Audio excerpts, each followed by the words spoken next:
Assalamualaikum warahmatullahi wabarakatuh. Salam sejahtera, alhamdulillah rabbil alamin.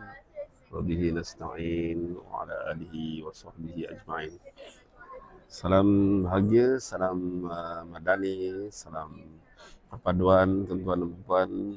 Alhamdulillah pada malam ini dapat kita bersama uh, live tak live lah, saya rakam dulu kerana saya cuba live tadi tapi tak berjaya. Jadi saya mengambil kesempatan ini untuk dah lama tak live dengan tuan-tuan, jadi saya rakam dan saya uploadkan dalam channel ini. Saya dalam perjalanan pulang ke Malaysia setelah bermusafir. Sebenarnya saya tak balik ke Malaysia terus. Saya singgah di suatu tempat lain lah sebelum saya balik ke Malaysia. Setelah saya mengerjakan umrah di Mekah dan selepas itu ke Madinah, dan hari ini saya keluar daripada Madinah dan sekarang ini saya berada di airport untuk saya ke suatu destinasi lain sebelum saya pulang ke Malaysia pada 16 November ini, insyaAllah. Tuan dan puan, di Malaysia nampaknya politik kita panas juga, semakin panas, dengan 4 orang ahli Parlimen Bersatu secara terang-terang, secara berani telah pun mengisytiharkan, menyokong kerajaan perpaduan, menyokong Datuk Seri Anwar. Kita ingin mengucapkan tahniah dan syukur kerana keberanian mereka menyatakan sokongan secara terang-terang kepada Datuk Seri Anwar, dan ini suatu perkembangan yang baik, dan saya yakin selepas ini akan lebih ramai lagi ahli-ahli parlimen yang akan menyokong Datuk Seri Anwar. Sekarang ini ahli parlimen dimulakan dengan ahli parlimen Kuala Kangsar, lepas itu ahli parlimen Labuan, lepas itu ahli parlimen Jeli, dan ada sekali ahli parlimen Gomusang. Okay. Satu dari Perak, satu dari Labuan, satu dan dua daripada Kelantan. Dan seperti mana yang saya pernah kata sebelum ini, tuan-tuan, bahawa sebenarnya mereka-mereka ini adalah ahli parlimen yang baru, first time jadi ahli parlimen, dan ada juga yang merupakan ahli politik yang baru, tidak tahan uji dan sebagainya. Dan sudah tentu untuk berkhidmat sebagai ahli parlimen, mereka memerlukan ketahanan dari segi mental dan fizikal, spiritual juga, kerana kita tahu bahawa mereka mesti mempunyai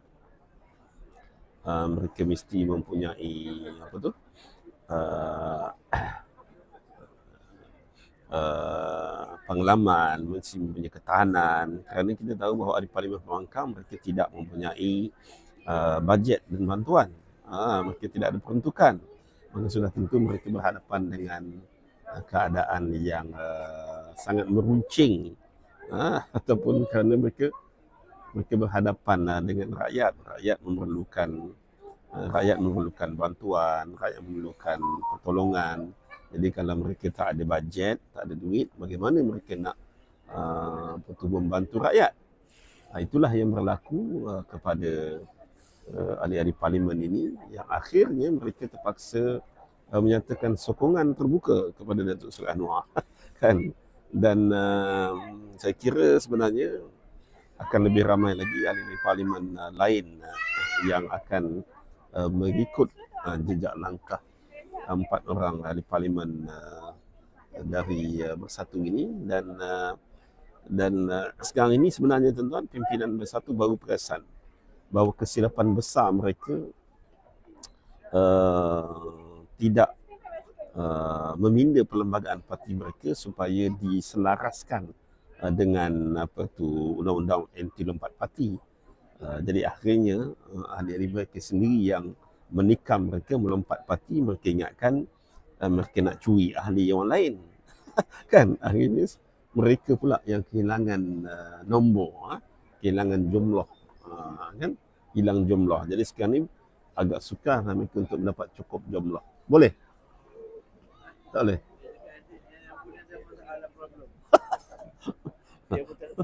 Jadi, jadi masalah sekarang ni ialah bagaimana mereka nak bersatu sekarang ni berada dalam keadaan yang sangat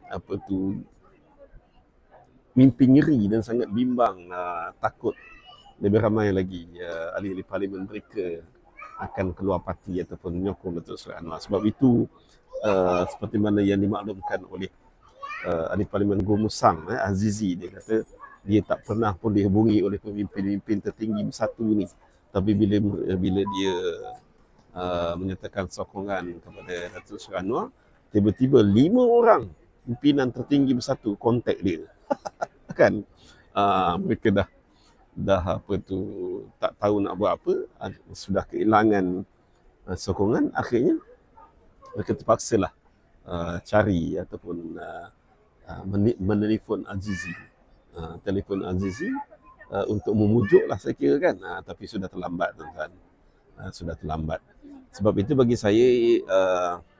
saya mengharapkan lebih ramai lagi ahli parlimen bersatu daripada PN, termasuk daripada PAS sendiri, supaya lebih ramai lagi yang menyokong kerajaan perpaduan, kerana tak ada gunanya kekal dalam kerajaan perpaduan dalam keadaan mereka sendiri susah, parti tak tolong mereka, tak bantu mereka. Isu kedua yang ingin saya perkatakan pada hari ini, sekarang ni saya di Jeddah ni dah pukul berapa tuan-tuan? Baru pukul 5.22. Jadi saya kira di tanah air kita, masa saya rakam ini sudah pukul 11.22 kan, 11.22 malam. Dan tuan, isu kedua ialah isu Siti Mastura tuan-tuan. Jelas sekali, ialah Siti Mastura tu dia dah buat fitnah, dia dah buat tomahan, itu satu perkara.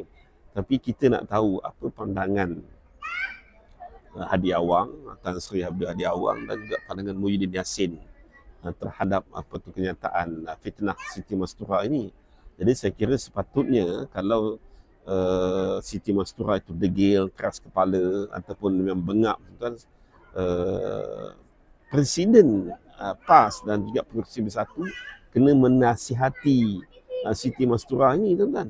Sekarang ini isu Siti Mastura ini bukan melibatkan isu domestik lagi, melibatkan hubungan negara kita dengan Singapura. Apabila Kementerian Luar Singapura telah mengambil maklum dan membuat nota bantahan dan mungkin mengambil tindakan terhadap ahli parlimen Malaysia ini.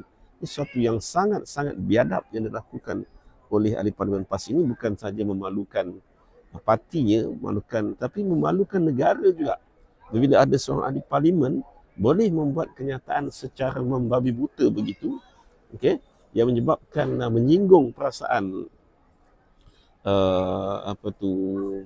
menyinggung perasaan Perdana Menteri Singapura sendiri, kerana dia mengatakan seolah-olah Lee Hsien Loong itu ada hubungan dengan komunis. Ada hubungan dengan komunis. Ini satu kenyataan yang sangat biadab yang dilakukan oleh Siti Mastura. Malangnya kita lihat Presiden PAS dan juga Muhyiddin Yassin sampai ke hari ini masih lagi belum mengeluarkan kenyataan apa-apa tentang isu kepada kenyataan yang dibuat oleh Siti Mastura ini. Dahlah Siti Mastura itu sendiri tak nak mohon maaf di atas tomahan dan fitnah tersebut. Presiden, pemimpin partinya juga sama juga tidak ingin membuat permohonan maaf kepada tomahan dan fitnah yang sangat tidak berasas ini. Dan saya kira oleh kerana kebiadaban, keegoan dan kesombongan Siti Mastura dan juga PAS ini, maka eloklah Lee Min Eng mengambil tindakan mahkamah kepada Siti Mastura, dan juga kita juga tidak boleh buat apa-apa kalau Singapura sendiri ingin membuat saman atau ingin mengambil tindakan kepada Siti Mastura. Ini kerana Siti Mastura sendiri telah pun dia sendiri yang biadab, sombong dan bongkak, buat kenyataan tanpa usul periksa tidak berhati-hati, dan akhirnya inilah padah yang diterima ini. Jadi tuan-tuan, saya kira itu saja sebagai kick off semula selepas 5-6 hari saya tidak bersembang santai. Jadi insyaAllah kita akan sambung balik, insyaAllah malam besok ataupun besok kita akan sambung balik dengan isu-isu yang lain. Saya masih lagi berada di airport, dalam 2-3 jam lagi saya nak tunggu flight. InsyaAllah saya akan kembali ke tanah air dalam masa 3-4 hari lagi insyaAllah. Assalamualaikum warahmatullahi wabarakatuh.